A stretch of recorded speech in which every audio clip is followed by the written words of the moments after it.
الحمد لله وكفى وسلام على عباده الذين اصطفى أما بعد فأعوذ بالله من الشيطان الرجيم بسم الله الرحمن الرحيم إن عدة الشهور عند الله 12 شهرا في كتاب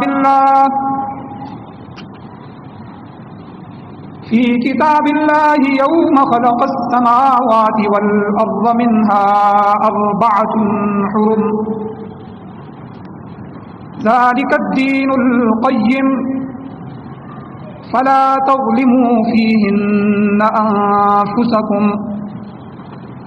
وقاتلوا المشركين كافة كما يقاتلونكم كافة واعلموا أن الله مع المتقين إنما النسيء زيادة في الكفر يضل به الذين كفروا يحلونه عاما ويحرمونه عاما ليواطئوا عدة ما حرم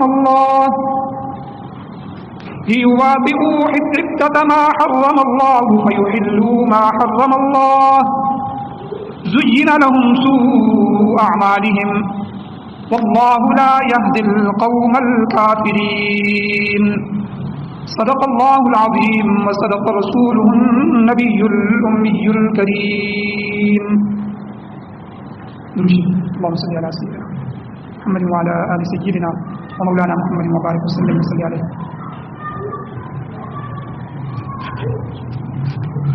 میرے واجب الاحترام، میرے بزرگوں، میرے دوستوں، اللہ تعالیٰ نے بے شمار انعامات اور بے شمار احسانات فرمائے ہیں میرے آپ کے اوپر اور امت محمدیہ کے اوپر کہ اللہ نے ہمیں حضور نبی کریم صلی اللہ علیہ وسلم جیسے مبارک نبی عطا فرمائے، شفیق نبی عطا فرمائے، اور اللہ تعالیٰ نے ہر لحاظ سے ہمیں کامل اکمل اور مکمل دین عطا فرمائے، سیدھا سادہ اور آسان دین اللہ تعالیٰ نے ہمیں عطا فرمایا. اور سب سے پہلا طبقہ جو نبی علیہ الصلوۃ والسلام کے ساتھ تھا وہ 3 قسم کے طبقات ہیں، 3 طبقے ہیں جو رسول اللہ صلی اللہ علیہ وسلم کو عطا کیے گئے، اور حضور علیہ الصلوۃ والسلام کی وہ محنت. ہر نبی دنیا میں آیا اور اس نے آ کر محنت کی، لوگوں کو اللہ کی توحید کی طرف بلایا، لوگوں کو اللہ کی طرف دعوت دی اور اللہ والا بنایا. تو حضور علیہ الصلوۃ والسلام کا بھی منصب مشن یہی تھا کہ لوگ جہالت سے نکل کر اسلام کی، قرآن کی، دین کی اس روشنی میں آ جائیں. تو مسلسل 23 سالہ محنت جو حضور علیہ السلام کی تھی، 40 سال کی عمر میں نبوت ملی، اور 40 سال کے بعد سے لے کر 63 سال کی عمر تک کے 23 سال ان کی صبح و شام، دن رات جو حضور علیہ الصلوۃ والسلام نے لوگوں کو اللہ کے ساتھ جوڑنے کے لیے محنت کی، تو اللہ تعالیٰ نے 3 طبقے حضور کو عطا فرمائے. اور ان تینوں طبقوں کا لحاظ کرنا، ان تینوں طبقوں سے محبت کرنا، ان تینوں طبقوں کا نام لینا، یہ اہل سنت کے اوپر ضروری ہے. سب سے پہلا طبقہ اصحاب رسول کا ہے. اللہ نے رسول اللہ صلی اللہ علیہ وسلم کو صحابہ عطا فرمائے، بے مثال صحابہ، جان نثار صحابہ، کہ اللہ نے ان صحابہ کو صرف حضور کے وقت میں عطا کر کے ان کے بارے میں وحی نازل نہیں فرمائی، بلکہ ہزاروں سال پہلے تورات اور انجیل میں صحابہ کے تذکرے کہ میرا وہ محبوب پیغمبر آئے گا اور اس پیغمبر کو میں ایسے ایسے صحابہ عطا کروں گا کہ جن کی یہ صفات ہوں. اور انہی صفات کی روشنی میں بعد کے عیسائیوں نے، یہودیوں نے جو مسلمان ہوئے، انہوں نے صحابہ کے مقام کو طے کیا، صحابہ کو پہچانا. تو پہلا طبقہ جو حضور کو دیا گیا وہ اصحاب رسول، دوسرے اولاد رسول. رسول اللہ صلی اللہ علیہ وسلم نے جتنی بھی شادیاں فرمائی تو اللہ تعالیٰ نے حضور علیہ الصلوۃ والسلام کو ان سے اولاد عطا فرمائی. حضور علیہ السلام کو اللہ نے 4 بیٹیاں عطا فرمائیں، زینب، رقیہ، ام کلثوم اور حضرت فاطمہ. اور حضور علیہ السلام کو 3-4 بیٹے عطا فرمائے، طیب، طاہر، عبداللہ، ابراہیم، لیکن وہ بچپن میں فوت ہو گئے، وہ آگے بڑھ نہ سکے، بلکہ حضرت ابراہیم جو تھے وہ 18 مہینے کے ہو کے فوت ہو گئے۔ بے شمار حکمتیں ہیں اس میں، تو ان کو اولاد رسول کہتے ہیں۔ آگے اس رسول کی اولاد سے جو اولاد چلی، اہل بیت سادات، ایک طبقہ اللہ نے یہ حضور کو عطا فرمایا، اور ایک طبقہ ازواج رسول کا ہے، وہ مقدس بیویاں، وہ پاکیزہ اور عفت مآب ہماری مائیں جو حضور علیہ السلام کے حرم میں آئیں اور حضور کے گھر میں داخل ہوئیں۔ مختلف قبائل، مختلف خاندانوں سے ان عورتوں کا انتخاب کیا گیا اور حضور علیہ السلام کی بیوی بنایا گیا، اور ہمارے لیے، میرے لیے، آپ کے لیے، پوری امت کے لیے ان کو ماؤں کا درجہ دیا گیا، امہات المؤمنین کا۔ تو اہل سنت والجماعت ان تینوں طبقوں کا احترام بھی کرتے ہیں، ان تینوں طبقوں سے محبت بھی کرتے ہیں، اور ان تینوں طبقوں کے فضائل اور مناقب بھی بیان کرتے ہیں۔ ہم ان لوگوں میں سے نہیں کہ جو پیغمبر کے ازواج کو گالیاں دیں، پیغمبر کی بنات میں سے 3 بیٹیوں کے بارے میں یہ کہیں کہ وہ تو پیغمبر کی تھی نہیں، وہ تو حضرت خدیجہ کی پچھ لگ تھی، پیچھے سے وہ لے کے آئی تھی، پیغمبر نے تو ان کی پرورش کی ہے۔ اور نہ ہمیں یہ درس دیا گیا کہ صحابہ اکرام پر انگلی اٹھاؤ۔ تو ہم اصحاب رسول کو بھی مانتے ہیں، اولاد رسول کو بھی مانتے ہیں، ازواج رسول کو بھی مانتے ہیں۔ ہم تینوں طبقوں کا حیا کرتے ہیں اور تینوں طبقوں سے محبت رکھتے ہیں، اور یہ تینوں کے تینوں طبقے ہمارے لیے مشعل راہ ہیں۔ چونکہ یہ محرم الحرام کا مہینہ جا رہا ہے، تو بہت سے لوگ آپ کو ملیں گے وہ اہل بیت سے محبت کا دم رکھیں گے۔ ہم حسینی ہیں، ہمارے اندر حسینیت ہے، ہم اہل بیت سے سب سے زیادہ محبت کرنے والے ہیں، لیکن اب جب دوسرے رخ کو اٹھا کے آپ دیکھیں گے وہ صحابہ کو گالیاں نکالیں گے۔ نعوذ باللہ، وہ ابوبکر و عمر رضی اللہ تعالیٰ عنہما کو جہنمی لکھتے ہیں، ان کو کافر اور شیطان تک لکھا گیا۔ خمینی نے اپنی کتاب کے اندر، جس خمینی کا یہ راگ اڑاتے ہیں اور پوری دنیا کہتی ہے خمینیتزم، خمینی نے اسلام کا پرچار کیا، خمینی نے نیا اسلامی قانون نافذ کیا۔ اس خمینی نے اپنی کتاب الحکومت الاسلامیہ میں یہ بات لکھی ہے کہ نبی علیہ الصلوۃ والسلام کے جو 2 وزیر سمجھے جاتے ہیں، ابو بکر و عمر، یہ سب سے بڑے شیطان تھے۔ تو ہمیں تو وہ باتیں کرتے ہوئے ڈر لگتا ہے، صحابہ کے بارے میں ہم تو یہ چیزیں سوچ ہی نہیں سکتے،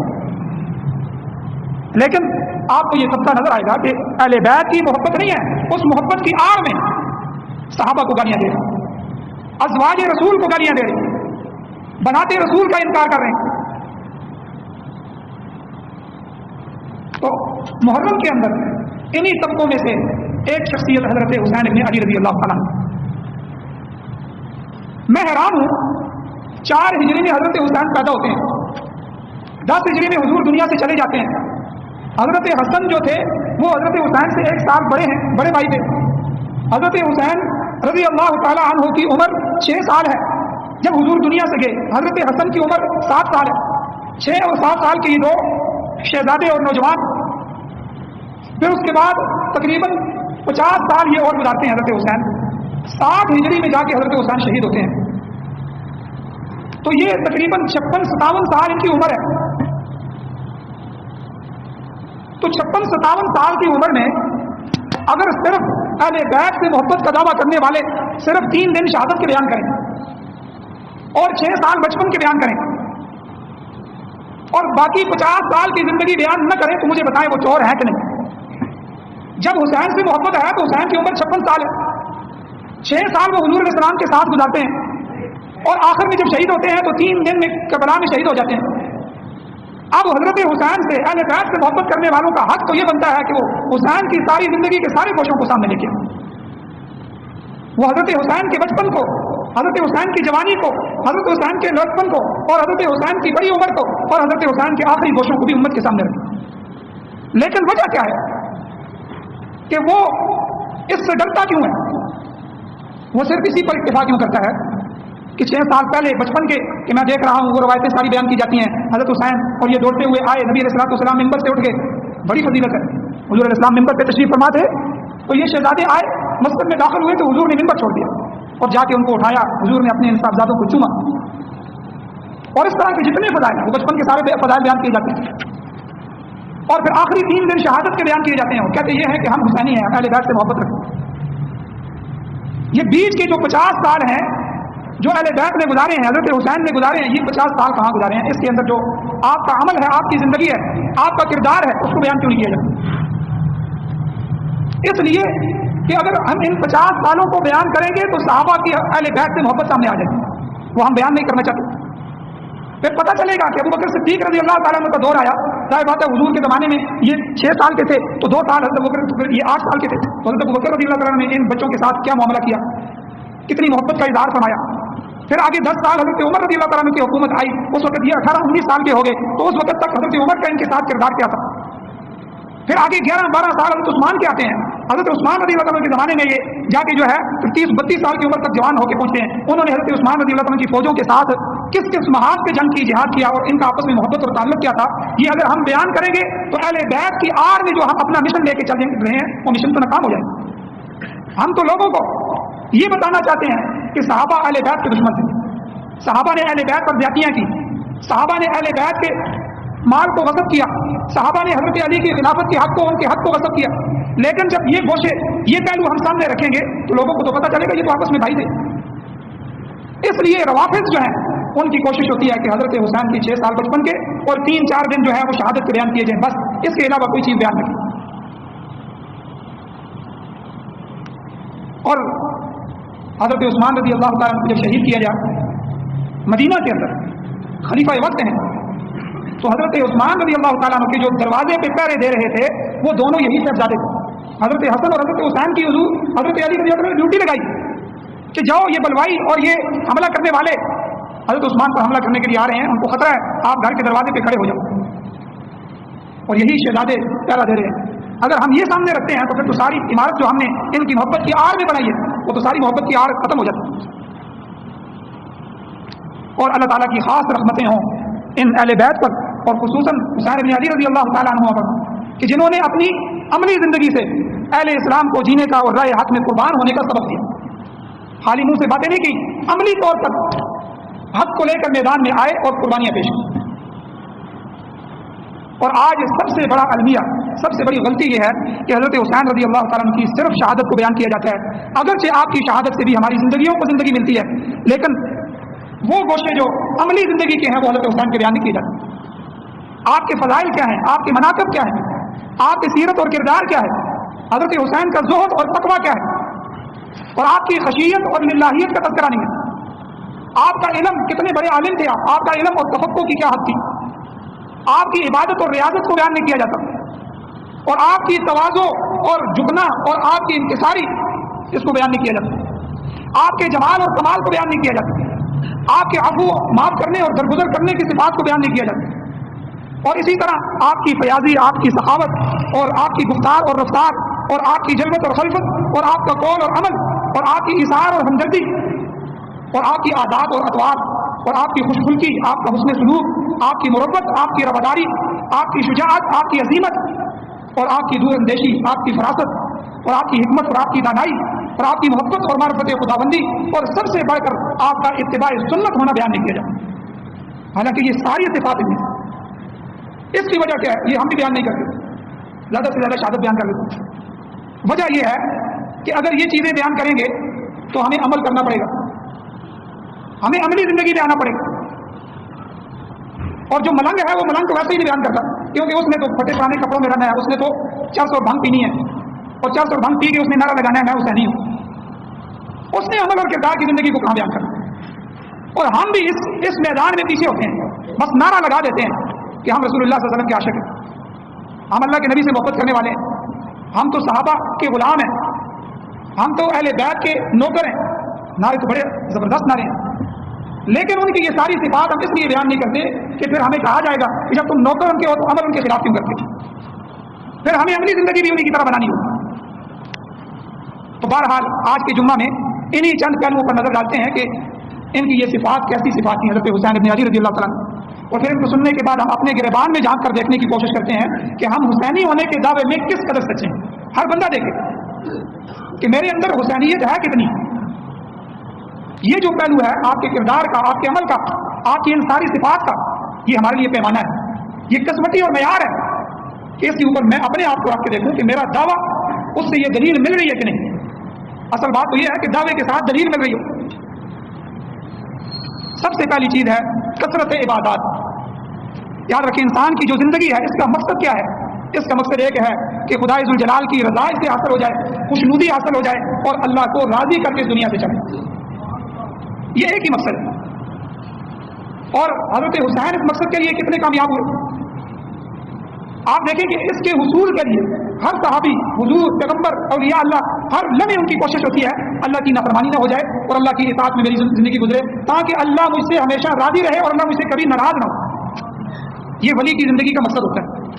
یہ صحابہ کی زندگی کا مقصد تھا, اللہ اور اس کے رسول کی اتباع, ان کے پیچھے چلنا. سیدنا حسین ابن علی رضی اللہ تعالیٰ عنہ باوجود اس کے کہ جنتی ہیں, بلکہ حضور نے فرمایا نوجوانان جنت کے سردار ہیں, دنیا میں خوشخبری مل گئی.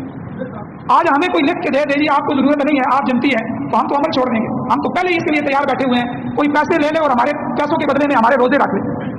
کئی علاقوں میں ایسی کہانیاں بھی سننے میں آتی ہیں, کوئی ان کے آتے ہیں جاہل پیر, اصل پیر جو اللہ والے ہوتے ہیں ان کی تو زندگیاں عجیب ہیں. جاہل لوگ جو پیروں کی شکل میں آتے ہیں وہ سہولیوں کو اختیار کرتے ہوئے وہ کہتے ہیں جی ہم بادشاہ ہم آپ کے روزے رکھیں گے, بس آپ ہمیں نذرانے دیتے رہیں, بس یہ معاملات اسی طرح چلتے رہے, ہم آپ کی نمازیں پڑھیں گے, ہم بخشوا دیں گے آپ. حضرت حسین جنتی, جنت کے نوجوانوں کے سردار, لیکن پھر بھی حضرت حسین کی ذرا عبادت دیکھیں. فرائض وہ تو ہم نے پڑھنے ہیں, 5 وقت کی نماز. مسلمان ہو ہی نہیں سکتا کہ جو 5 وقت کی نماز چھوڑے, اللہ کے سامنے سجدہ ریز ہونا چھوڑے. حضور اسلام کی سخت ترین احادیث موجود ہے کہ مسلمان سے تو یہ ممکن ہی نہیں ہے کہ اس کی نماز رہ جائے, فرائض رہ جائیں. فرائض تو ہر ایک پڑتا ہے, فرائض کے بعد سنتیں آتی ہیں, سنت موقدہ غیر موقدہ یہ بھی ہر ایک پڑتا ہے, موقدہ تو ہر ایک پڑتا ہے, غیر موقدہ کا اختیار ہے. تو بڑا عبادت گزار وہ ہو جائے گا جو سنت غیر موقدہ بھی پڑھ لے گا. پھر جو ہر نماز کے ساتھ نوافل ہیں اس سے بڑا عبادت گزار وہ ہو جائے گا جو تھوڑی دیر رک کے نوافل بھی پڑھ لے گا. اس سے بڑا عبادت گزار وہ ہو جائے گا جو نوافل ترغیباً بتائے گئے ہیں. تہجد کی نماز ہے, صبح پھر سورج نکلنے کے بعد اشراق کی نماز ہے, پھر گھنٹہ ڈیڑھ 2 گھنٹے رک کے چاشت کی نماز ہے, پھر مغرب کے بعد اوابین کی نماز ہے, پھر صلاۃ التسبیح ہے, پھر اسی طرح جو ہے دوسری نفلی نمازیں صلاۃ التوبہ ہے. اگر یہ نمازیں پڑھ لیں گے اس سے بڑا عبادت گزار ہے. لیکن ان فرائض, ان سنتوں اور ان نوافلوں کے بعد حضرت حسین رضی اللہ تعالیٰ عنہ ساری رات عبادت کرنے والے ہوتے ہیں. روایت میں آتا ہے کہ حضرت حسن اور حضرت حسین رضی اللہ تعالیٰ عنہ نے رات تقسیم کی ہوئی تھی. آدھی رات بڑے بھائی حضرت حسن جاگتے, آدھی رات یہ اللہ کی عبادت کرتے اور دوسرے رات کا حصہ بھائی دوسروں کو جگا دیتے. اور ہم سے تو فجر کی نماز میں نہیں جاگا جاتا. یہ کردار حسین کا کون اپنائے گا؟ اور یقین کریں ہم اتنے کمزور ہیں, ہم دعویٰ تو کرتے ہیں کہ ہمیں حسین سے محبت ہے, لیکن دنیا میں تو چل جائے گا, ہمیں کوئی پوچھنے والا نہیں ہے. کل قیامت کے دن یہ دعویٰ ہمارا چلے گا. ہم اپنے دعوے میں کھوٹے ہیں کہ ہم فجر کی نماز باجماعت نہیں ادا کر سکتے, اور وہ اہل بیت جنتی, جنت کے نوجوانوں کے سردار, جنت جن کی وجہ سے جنت بنائی گئی, جن کے لیے جنت کو بنایا گیا, سجایا گیا, اور وہ آدھی رات اللہ کے سامنے جھک گئے. حضرت فاطمہ کی زندگی کو دیکھیں, روایات میں آتا ہے کہ سردیوں کی راتوں میں, لمبی راتیں, حضرت فاطمہ رضی اللہ تعالیٰ عنہ وہ جنتی شہزادوں کی ماں, جنتی عورتوں کی سردار, اتنے لقب, اتنے سرٹیفکیٹ ان کو ملے ہوئے تھے حضور کی زبان سے, ان کو کیا ضرورت تھی عمل. لیکن ساری رات نوافل شروع کرتی, 2 رکعت نماز نفل نیت کر لیتی, اور 2 رکعت پورے نہ ہوتے کہ فجر کی اذانیں شروع ہو جاتی, جلدی سے سلام پھیر کے اللہ سے گلا کرتی. سردیوں کی راتیں, اے اللہ کہ فاطمہ نے تیرے لیے 2 رکعت شروع کی ہیں اور تیری رات اتنی چھوٹی ہو گئی ہے کہ فاطمہ کی 2 رکعت پوری نہیں ہوتی. تو ہم اہل بیت کی محبت کا دعویٰ کس منہ سے کرتے؟ آپ اندازہ لگائیں. یہ تو فرائض کے علاوہ نوافل کا اہتمام تھا. روزوں کا کیا اہتمام؟ فرضی روزے تو سارے رکھتے ہیں. سال کے اکثر حصے میں حضرت حسین رضی اللہ تعالیٰ عنہ نفلی روزے رکھتے ہیں. اور عبادات میں سے حج کا کیا عالم تھا کہ اس 56 سالہ زندگی میں جو آپ کی زندگی تھی, حضرت حسین رضی اللہ تعالیٰ عنہ نے 25 حج کیے, اور ان 25 حج میں سے اکثر حج جو ہے وہ پیدل کیے. حضرت حسین کا کردار دیکھیں, حضرت حسین کی عبادت کی کثرت دیکھیں, حضرت حسین کا اللہ کے سامنے جھکنا دیکھیں کہ 25 حج ان میں سے حج کا عشق دیکھیں, اللہ کے ساتھ محبت کا انداز دیکھیں کہ سواریاں موجود ہیں, لوگ لے جانے کے لیے لانے کے لیے موجود ہیں, پیسہ دولت موجود ہے, ہر چیز موجود ہے, لیکن پیدل چل کے اللہ کے گھر جائیں. اور اسی طرح حضرت حسین کی زندگی کا یہ پہلو بھی ہے کہ روایات میں آتا ہے کہ جب اللہ کے سامنے کھڑے ہوتے تو اتنے روتے کہ داڑھی تار ہو جاتی, اور رو کر اللہ سے دعائیں مانگتے اور استغفار کثرت سے کرتے. حالانکہ ان لوگوں کو استغفار کی کیا ضرورت ہے؟ اللہ سے ڈر کا عالم دیکھیں. 10 صحابہ جن کو حضور علیہ السلام نے ایک ہی مجلس میں جنتی ہونے کی بشارت دی ہے, شرح مبشرہ, جن میں سیدنا صدیق اکبر رضی اللہ تعالیٰ عنہ, سیدنا عمر فاروق رضی اللہ تعالیٰ عنہ معراج سے واپس آئے. حضور نے فرمایا میں تم کے محل دیکھ کے آیا ہوں جنت میں. حضرت عمر تیرا محل میں دیکھ کے آیا ہوں. عثمان والی میں تمہارے محلات جنت میں دیکھ کے آیا ہوں, کنفرم جنتی. لیکن کیا عالم ہے حضرت عمر رضی اللہ تعالیٰ عنہ کو, جب شہید ہونے لگے, خنجر مارا گیا مصلی رسول پہ, کچی زمین پر سر رکھا, رخسار مٹی کے اوپر رکھے. اتنے میں بیٹے حضرت عبداللہ ابن عمر آگے, محبت تھی بیٹے کی, انہوں نے ابا جی کا سر اٹھایا اور اپنی گود میں رکھا. تو بے ہوشی کی حالت میں تھے, آنکھ کھلی, تو بیٹے کو کہنے لگے کہ میرا سر مٹی کے اوپر رکھو, نیچے رکھو. آج عمر دنیا سے جا رہا ہے اور اس نے اللہ کے سامنے پیش ہونا ہے. اگر عمر حساب میں ناقص نکل آیا تو عمر کا کیا ہوگا؟ یہ اس آدمی کی بات سنا رہا ہوں کہ جن کو جنت کی بشارت دنیا میں دے دی گئی, جن کے محلات کی خوشخبریاں دے دی گئی, اور ہمارا کیا عالم ہے. ہم نہ نماز پڑھتے ہیں نہ روزہ رکھنے کے لیے تیار ہیں. جو ہمارے روزے ہمیں پتہ ہے, ہر وقت ٹائم دیکھتے ہیں, روزے میں بھی روزے کی ناقدری ہے, بے شمار گناہوں سے بھرا ہوا ہے. جو نماز نہیں پڑھتے وہ تو بے شمار 90% لوگ نماز ہی نہیں پڑھتے, 10% پڑھنے والے ہیں. ہم پڑھنے والوں کی نمازوں کی کیا حالت, کتنی جلدی ہوتی ہے, نہ خشوع خضوع ہے, نہ اللہ کی طرف توجہ ہے, نہ دعائیں مانگنا ہے, نہ رونا دھونا ہے. یہ ان شخصیات کی باتیں کر رہا ہوں کہ جن کا رونا دھونا بھی تھا, جن کی راتیں مصلے پہ ہوتی تھی, جن کے دن اللہ کے رستے میں جہاد کرنے کے لیے ہوتے تھے, جن کو دنیا میں جنت کے سرٹیفکیٹ دیے گئے, لیکن ان کا کردار دیکھیں, ان کا عمل دیکھیں. اور اسی طرح حضرت حسین رضی اللہ تعالیٰ کی ایک عادت یہ تھی کہ روایت میں آتا ہے کہ جس وقت بھی سونے کے لیے بستر پر آتے, جس وقت بھی, اس وقت سورہ کاف کی تلاوت کرنا. ایک تو حضور نے ترغیب دیا ہر جمعے کو سورہ کاف کی تلاوت کیا کرو کہ اس سے دجال کے فتنے کا شکار نہیں بنو گے. بڑا عجیب فتنہ ہوگا دجال کا. آج ہمیں ٹیکے لگانے کے لیے مجبور کیا جا رہا ہے, اب وہ کیا ہے کیا نہیں ہے, یہ بھی دجالی سسٹم کا حصہ ہے. جو کھلایا جاتا ہے اس کے کھانے پر مجبور کیا جاتا ہے, گورنمنٹ مجبور کرتی ہے, گورنمنٹ کو اوپر والے مجبور کرتے ہیں. پوری دنیا میں ایک ہی ورلڈ آرڈر چلانے کی بات کی جا رہی ہے. بینک ان کے قبضے میں ہے, معیشت ان کے قبضے میں ہے, یہود و نصارہ کی ہر چیز, سارا چکر, WHO ادارہ صرف جو ہے وہ ان کے قبضے میں. جس ٹیکے کو مرضی ہے پاس کر دیں, جس کو فیل کر دیں. آپ اپنا اسلامی بینک نہیں بنا سکتے ان کی اجازت کے بغیر, اپنا اسکول کالج نہیں بنا سکتے ان کی اجازت کے بغیر. آپ کی معیشت, آپ کی عالمی منڈیوں میں رسائی ممکن نہیں ہے جب تک آپ ان کے اصولوں کے مطابق نہ چلیں. حالانکہ ابھی دجال نہیں آیا, جب دجال آئے گا تو پھر کیا ہوگا. ہر آدمی کا ایمان داؤ پہ لگا ہوگا, ہر چیز پہ ایمان کے سودے کرنے پڑیں گے. تو دجال کا بڑا عجیب فتنہ دوستو. اس لیے حضور نے فرمایا 1400 سال پہلے فرما دیا کہ سورہ کاف پڑھا کرو ہر جمعے کو, اللہ تعالیٰ اس سورت کی برکت سے دجال کے فتنے سے تمہیں تمہاری اولادوں کو بھی محفوظ کر.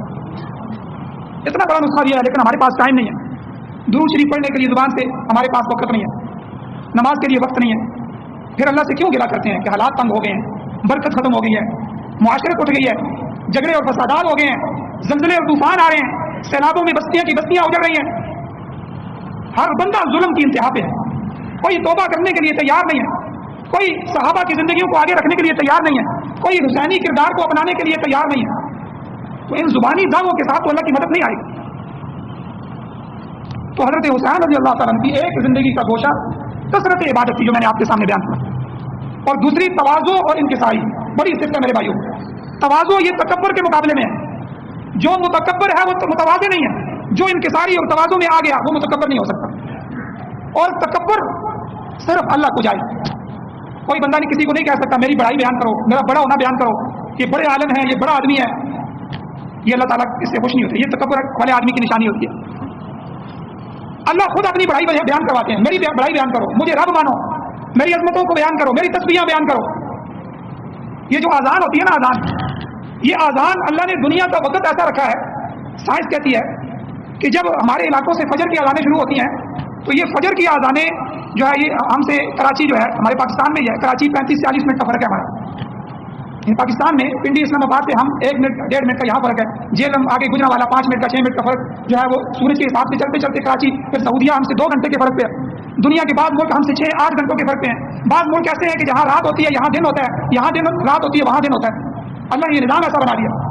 تو فجر کی آذانیں شروع ہوتی ہے یہاں سے تو 35-40 منٹ تک کراچی میں ہوتی رہتی ہیں. ہم اس وقت تک نماز بھی پڑھ رہے ہوتے ہیں. پھر آگے جو ہے چلتے چلتے 2 گھنٹے بعد سعودیہ اور اسی طرح ملکوں سے نکلتے نکلتے ابھی فجر کی تکبیر ختم نہیں ہوتی. رسول اللہ کی رسالت کی گواہی جو آذان میں دی جاتی ہے وہ ختم نہیں ہوتی. اللہ کی تکبیر جو بیان کی جاتی ہے, اللہ اکبر اللہ اکبر اللہ اکبر اللہ اکبر. لوگوں, اللہ سب سے بڑی ذات ہے, اللہ سب سے بڑی ذات ہے. اللہ کی یہ بڑائی, یہ عظمتیں, یہ رفتیں ابھی ختم نہیں ہوتی کہ یہاں سے زور کی اذانیں شروع ہیں.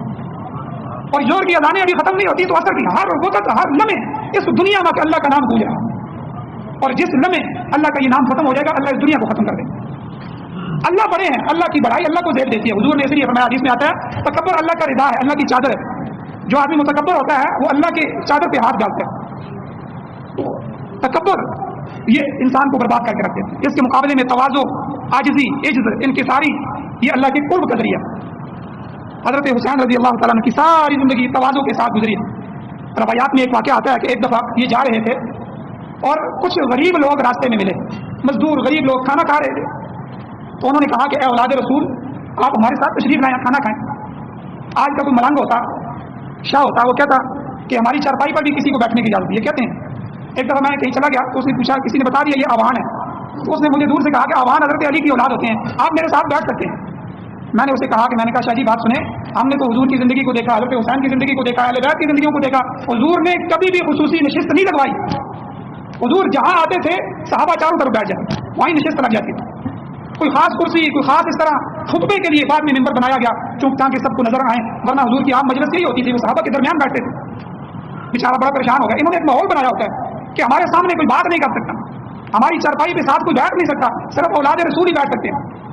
حضرت حسین کی عاجزی دیکھی. مزدوروں نے, غریبوں نے دعوت دی کہ اے شہزادے آپ آئیے ہمارے ساتھ کھانا کھائیں. سواری کو باندھا, اس سے اترے اور آ کر ان کے ساتھ کھانا شروع کریں. جب کھانا کھا چکے انہوں نے کہا کہ اللہ آپ کو بہت زیادہ جزائے خیر دے, میں نے آپ کی دعوت کو قبول کیا, آپ بھی میری دعوت کو قبول کریں. کہ روایت میں آتا ہے ان کو گھر لے گئے اور بہترین قسم کے کھانے کو لائے. یہ میرے حسین کی زندگی ہے. تو بہرحال میرے دوستوں, یہ جو گوشے ہیں, یہ جو پہلو ہیں, یہ اس لیے نہیں بیان کیے جاتے کہ ہمیں حسینی پن جو ہے وہ بننا پڑے گا. بس شہادت کے 4 قصے بیان کر دیے اور جو ہے داڑیاں بھی کٹ رہی ہیں, نمازیں بھی نہیں پڑھی جا رہی, اور دعوے کیا ہیں کہ ہم اہل بیت کے نوکر ہیں, ہم حسینی ہیں. یاد رکھیں اللہ کے ہاں ان دعووں کو پرکھا جائے گا, وہاں یہ دعوے خالی نہیں چلیں گے. اب دنیا میں کوئی کہتا ہے ہر گلی میں, ہر چوک میں, اس کو دیکھو میرے ابا جان, میرے والد محترم, میرے ابا بہت اچھے ہیں, میں ان سے بڑی محبت کرتا ہوں. والد سے سنتے ہیں, وہ کہتے ہیں سب سے بڑا بدبخت آدمی ہے, جو کہتا ہوں سنتا ہی نہیں ہے. پانی کہتا ہوں پانی ڈال کے دینے کے لیے تیار نہیں ہے. اب دعویٰ اور عمل کیا ہے؟ دعویٰ اور دلیل, عمل دونوں برابر ہونے چاہیے. اگر آپ والد کے نوکر ہیں, والد سے محبت کرتے ہیں, ان کی خدمت گزار ہے, تو آپ کو کہنے کی ضرورت نہیں ہے. آپ کے کردار سے لوگوں کو پتہ چل جائے گا کہ یہ والد کا خدمت گار. آپ رسول اللہ سے محبت کا دعویٰ نہ کریں. آپ اور میں حضرت حسین اور علی بیت سے محبت کا دعویٰ نہ کریں. میرا چہرہ بتائے, میرے شب و روز بتائیں, میرا کردار اور عمل بتائے کہ یہ حسینی ہے. اللہ جل شان سے دعا ہے اللہ ہمیں عمل کی توفیق عطا فرمائے.